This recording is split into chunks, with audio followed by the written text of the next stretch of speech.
Hello বন্ধুরা, কি আছো সবাই, কেমন আছো? আজকের ব্লগটা খুবই ইন্টারেস্ট হতে চলছে, কারণ আজকে সেসব মানুষের জন্য এই ব্লগটা যারা মন্দিরে ভাবছেন বিয়ে করবেন তাদের জন্য। আনুমানিক কত টাকা লাগে এবং কি করতে হবে মন্দিরে বিয়ে করতে হলে, তাহলে সম্পূর্ণ ভিডিওটা আপনারা দেখতে হবে এবং কিভাবে কি করবেন সম্পূর্ণ ভিডিও দেখলেই বুঝতে পারবেন। এবং মন্দিরে বিয়ে করতে হলে কয়েকটি জিনিস মাথায় রাখতে হবে আপনার।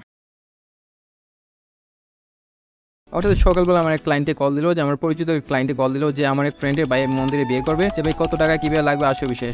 তখন অবাক হয়ে গেলাম যে মন্দিরে বিয়ে, আমি কখনো তো মন্দিরে বিয়ে ফটোগ্রাফি করি নাই, সেজন্য একটু ইন্টারেস্ট ছিল যে ফটোগ্রাফিটা করতে হবে আমার। তারপর কিছুক্ষণ আলোচনা করে সম্পূর্ণ কথা শেষ করে আমার কাজটা কনফার্ম করলাম এবং ক্লায়েন্টের বাসায় যাওয়ার উদ্দেশ্যে রওনা দিলাম, যেখানে ক্লায়েন্টের বাসাতে আমার যেতে সময় লাগবে প্রায় 1.5 ঘন্টা। আপনাদের মতো আমারও অজানা ছিল যে মন্দিরে বিয়েগুলো আসলে কেমন হয়। এন্ড আমার ক্লায়েন্টের কথা শোনার পরে আমার খুবই ইন্টারেস্ট জাগলো এই বিয়েটার প্রতি, কিভাবে বিয়ে করে, কিভাবে সম্পূর্ণ করে জিনিসটা, সেই বিষয়টা আমি দেখার জন্য এবং ভাবলাম যে আপনাদের সাথে শেয়ার করবো বিষয়টা। এন্ড মন্দিরে ফটোগ্রাফি করাটা এতটা সহজ ছিল না, কারণ কোনো ফ্রেম পাওয়া যায় না, কোনো প্লেস পাওয়া যায় না, কাউকে কিছু বলা যায় না। এর মধ্যে মন্দিরের ভিতরে গিয়ে ভালোভাবে ছবি তুলতে গেলে একটু প্রবলেম করে, কারণ মন্দির বলে কথা আমি হুট করে যে কোনো জায়গায় যাইতে পারবো না। তাই যারা ফটোগ্রাফি করবেন মন্দিরে, তাহলে কিছু জিনিস মাথায় রাখতে হবে, যেগুলো আপনি মাথায় রাখলে সুন্দরভাবে ফটোগ্রাফিটা করতে পারবেন এবং আপনি অনেক ভালো একটা ফ্রেমিং পাবেন। তারপর আমি ক্লায়েন্টের বাসায় গেলাম এবং ক্লায়েন্টের বাসা থেকে আমরা আবার সবাই মিলিয়ে বেরিয়ে গেলাম। মাত্র কিছু মানুষ আমরা মন্দিরে গেলাম, কারণ ওদের বিয়েটা হলো একটা ফ্যামিলি প্রবলেমের কারণে মন্দিরে বিয়েটা হয়েছে মেন কারণ।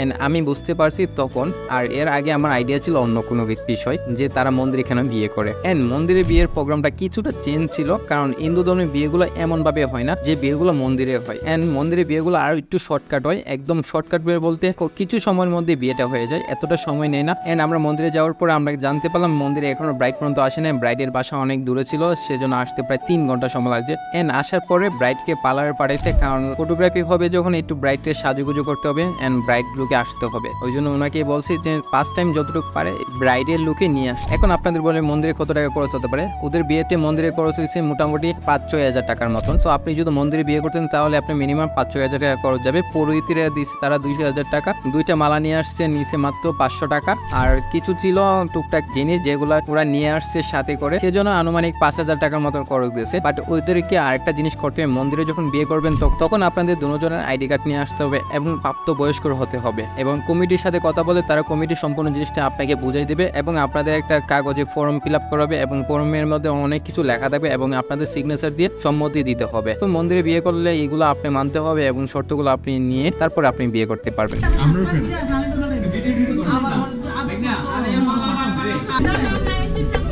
পাখি বাম দিক থেকে দে না ডান দিক থেকে দে?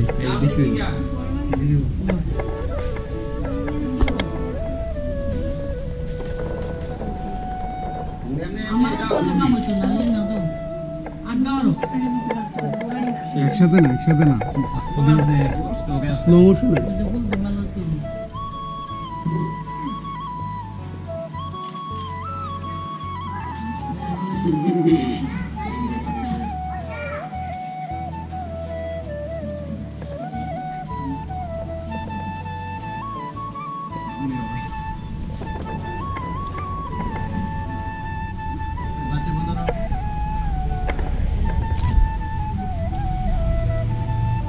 মন্দিরের বিয়েগুলো আর একটু শর্টকাট ছিল, যে কারণে মালা বদল এবং সম্পূর্ণ জিনিসটা একটু শর্টকাট হয়ে যায়, সেই জন্য আমার এতটা প্যারা নিতে হয়েছে না। বাট একটা জিনিস খুবই প্যারা নিতে হয়েছে, যেগুলো হয়েছে ফ্রেমিং পাইতে একটু প্রবলেম হয়েছে।